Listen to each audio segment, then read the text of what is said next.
This is Doctor Talks, real talk from real doctors on the issues that matter to you most. Dr. Robert Waldinger, what an honor to interview you twice, literally in almost a year.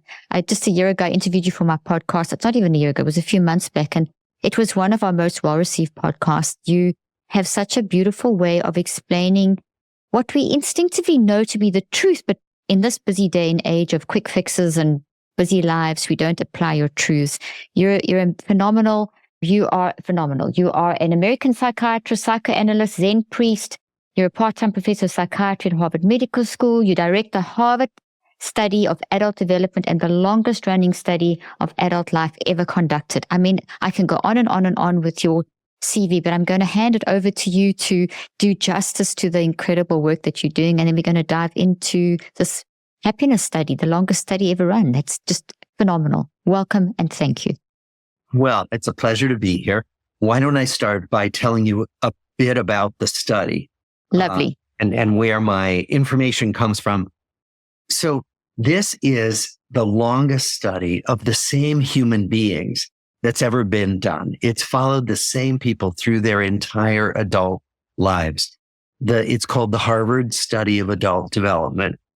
It was started in 1938, and it was started with two groups, a group of undergraduate students from Harvard College, chosen by their deans as fine, upstanding young men. And it was meant to be a study of normal development from adolescence to young adulthood.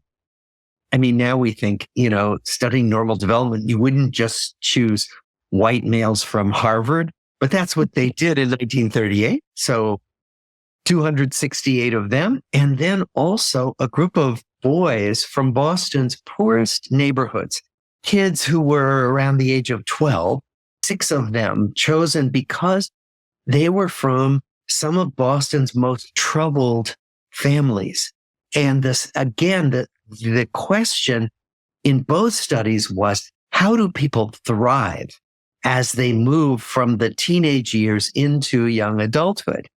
And with the inner city kids, the question was, how, if you're born with so many strikes against you, as we say, how do you end up thriving despite all that? So we followed both of those groups and eventually brought in their spouses when they grew up and got married. And we brought in their children, more than half of whom are women.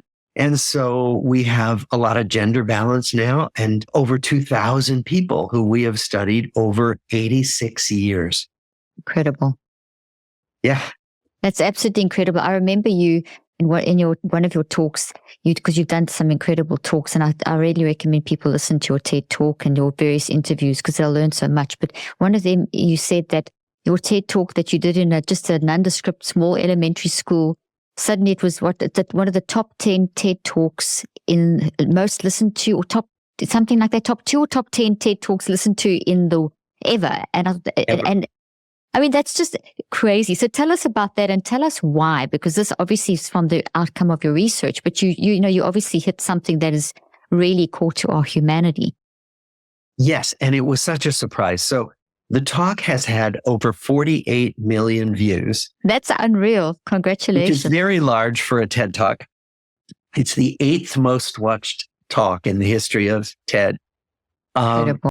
And when I gave the talk, I actually thought, oh, this is so obvious. People are not going to be that interested.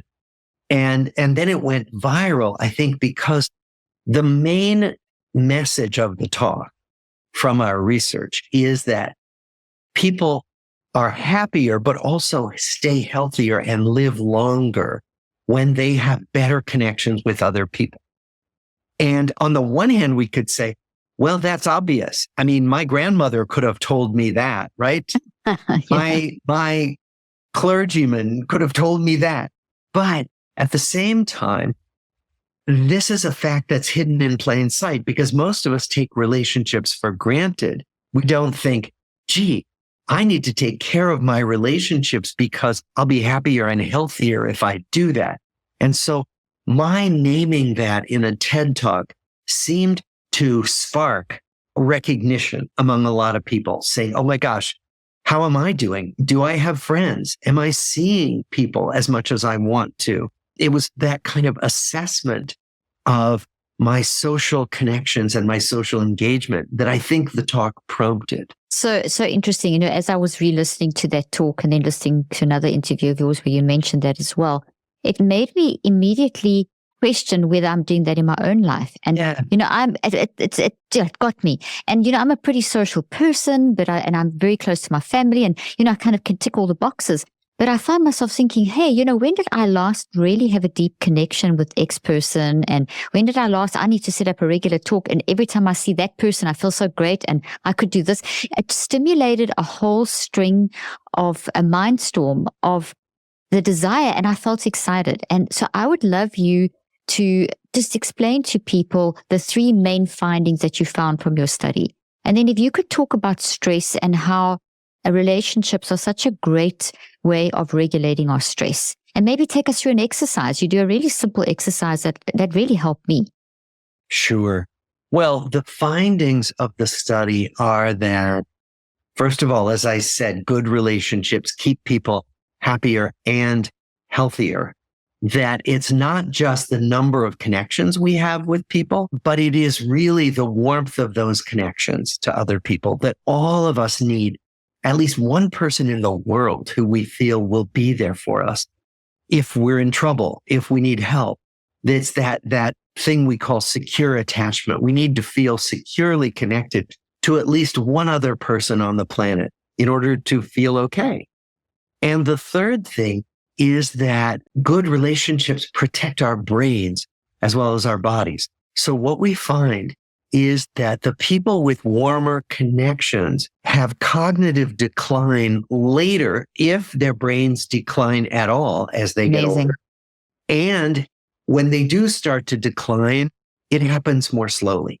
So what that means is that good, warm connections with other people are protective, and staying socially engaged as we get older is, now we understand, protective against the ravages on our brains of old age. So those are the big findings from the study. And then, as you said, we began to investigate why that is. So how do relationships work? How do they get into our bodies and change our biology? Like, how could that be possible? And the best idea that we have from good research now is that it has to do with stress, that relationships help us regulate stress. So, for example, something upsetting may happen to me today. It does, often I'll have upsetting things happen during the day. I can literally feel my body rev up. My blood pressure goes up, my heart rate goes up, and that's normal. The body goes into what we call fight or flight mode, perfectly normal. Then the body is meant to calm down again. And if I can go home and talk to my wife, or if I can call a friend and talk about this upsetting thing that happened, I can literally feel my body calm down. And that's normal. And what we think is that having good relationships allows us to relieve stress in that way by connecting with someone else when we're having a hard time. If we don't have anybody like that, if we're lonely, if we're isolated, what we believe happens is that our bodies stay in a low level fight or flight mode, meaning they have higher levels of circulating stress hormones like cortisol. Our immune systems get weaker. They don't function as well. That we don't heal from minor wounds as well. So all of this has been demonstrated by research when we have higher stress. So that's how we think that social isolation gradually breaks down our body systems and social connection protects our body systems. That's how we think it works. Oh, that's incredible. And it's so lovely to have all the research backing it up.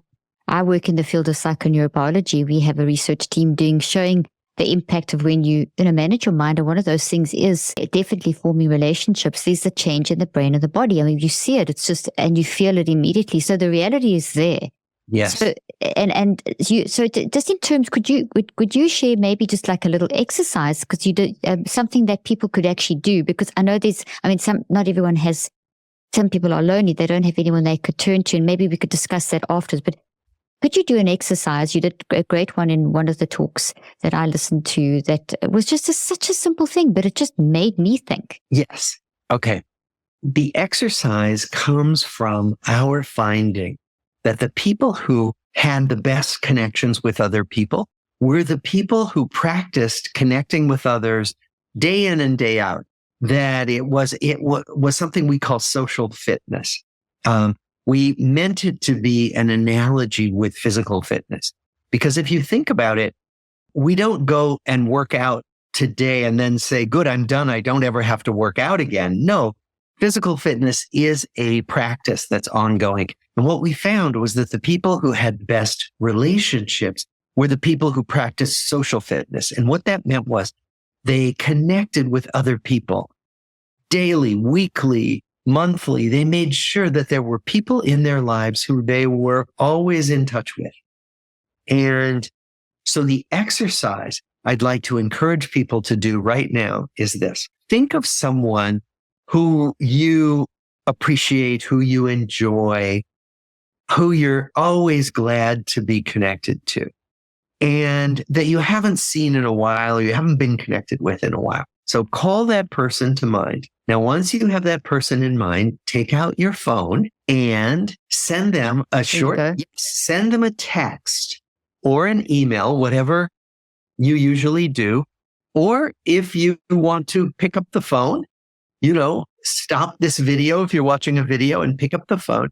And you might just say something simple like, hi, I was just thinking of you and wanted to connect, or whatever works for you in your language with your friend or your family member. Just send it now. That's all you need to do.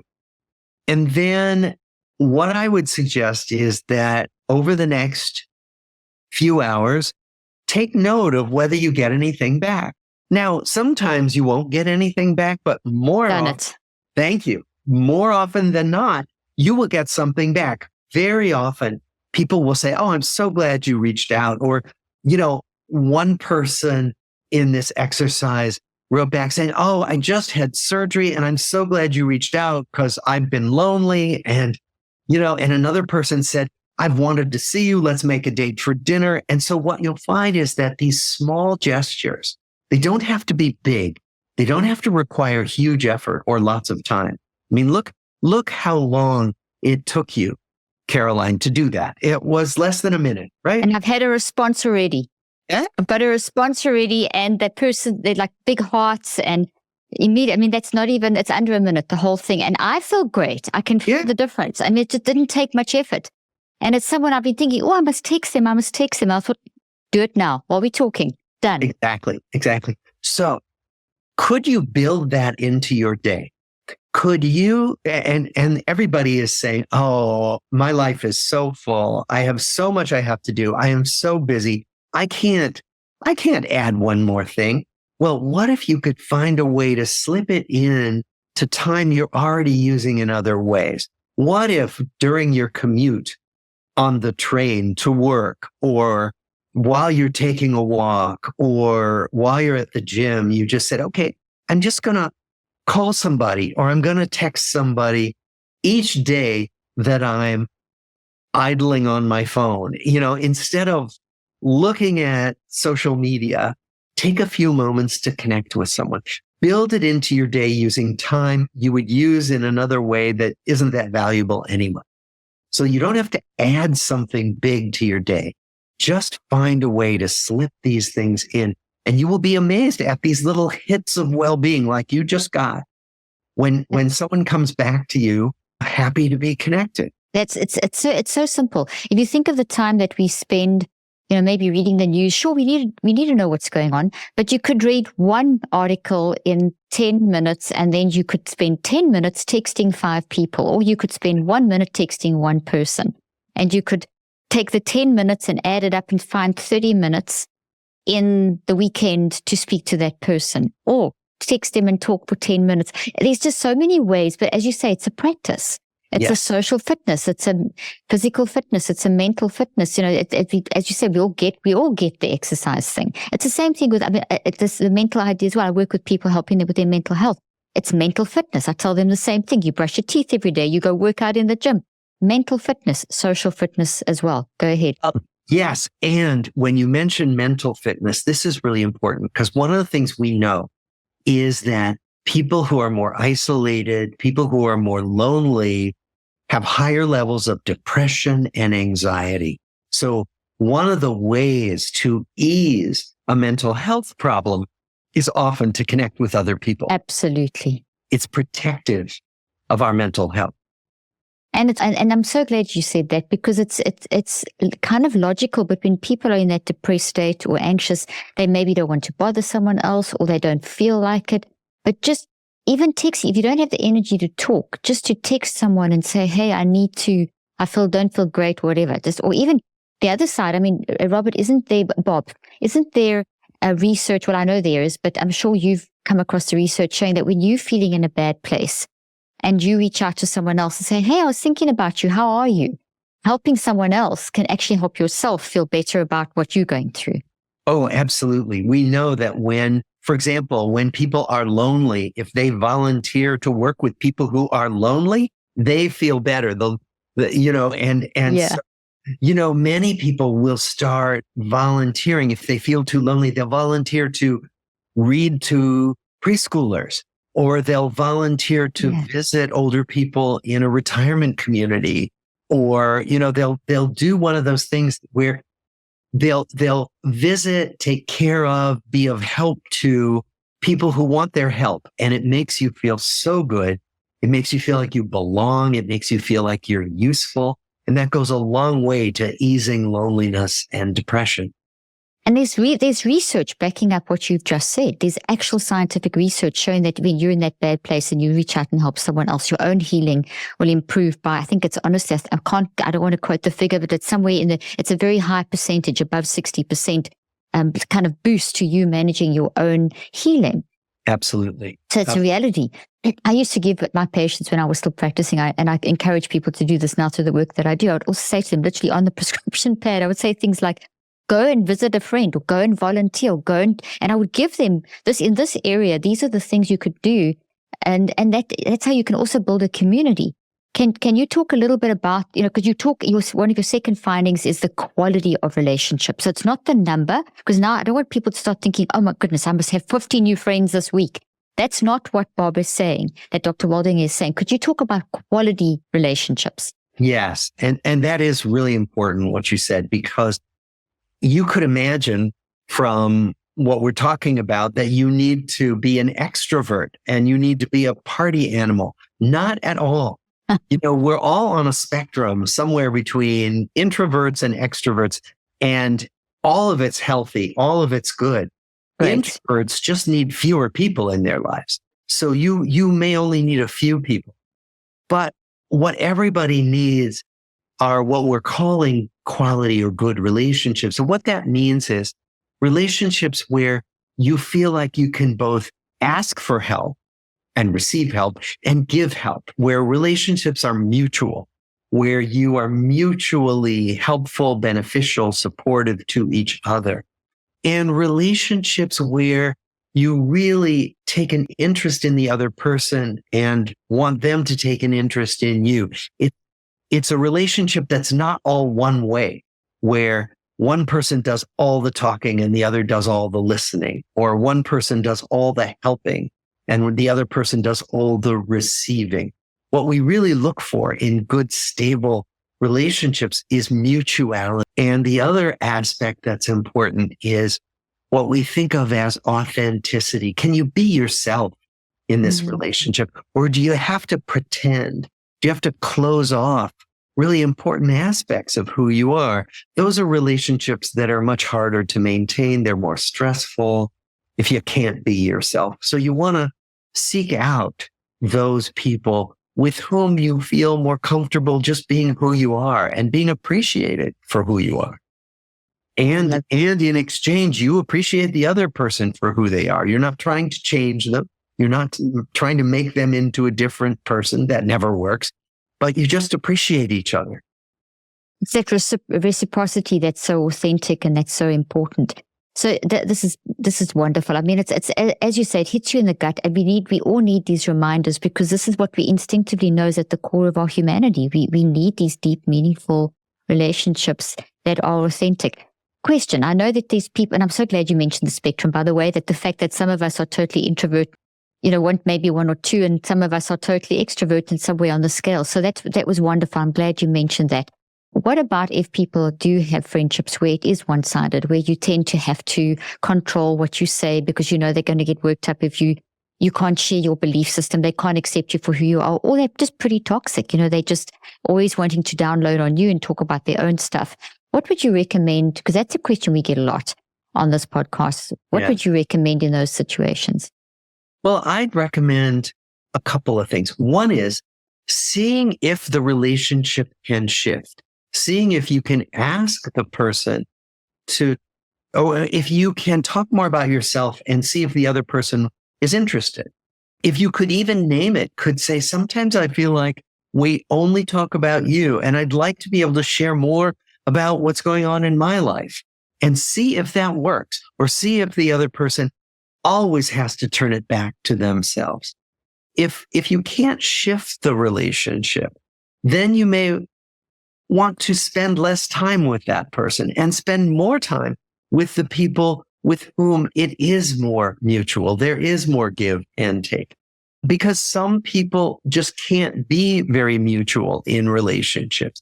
It doesn't mean you have to change them. It doesn't mean you have to cut off the relationship, but you may want to spend less time in that relationship. And you may want to look toward the relationships where there is that give and take. That's such good advice. And then I have so many questions for you, but I want to respect your time. So I'll ask if I could ask you one more question that I think is something that I'm pretty certain you have come across in the study. And that is, I read some interesting research the other day about compliments and about how at work that authentic, obviously not just giving someone a compliment for manipulation purposes, but complimenting someone, finding something in that person, even if it's just their smile, and it showed that people, that colleagues, whether it's bosses or whether it's co-workers, and then also translating into family relationships, that I think the rate was like being able to give sort of a 40, 50, 60% of the conversation if you could pepper with some level of a compliment, like even if they did something badly if they didn't quite do the job properly, or they didn't do their portion of the project properly, there's something that you can find that was good, and then dive into dealing with the other stuff. And I have a friend who I've been friends with for nearly 40 years who she's a professor, and she was my mentor with my master's and PhD, and she actually was good, very direct with her feedback. If things were not right, despite that, she always, every time you're around her, no matter who it was, she would find something authentic and genuine, totally coming from a place of authenticity, something to compliment them on. She would find something, and it was always real. It was nothing that she made up. She wasn't, just dragging it, sucking it out of thin air. What is your opinion around compliments and quality relationships? It's a great point, because we all need appreciation from other people. And we need it for things that are true about us. And so I love that. To appreciate what's true, right? And also to appreciate things specifically. One of the problems in giving positive feedback is we often say, oh, you're doing a great job. And if someone is trying to learn how to be better at what they do, actually, you're doing a great job doesn't go very far in helping. So what if I said to you, actually, what I really like is the way you ask questions that allow me to give expansive answers, that allow me to clarify what I'm saying. That's a very specific thing I'm appreciating about your interviewing style, right?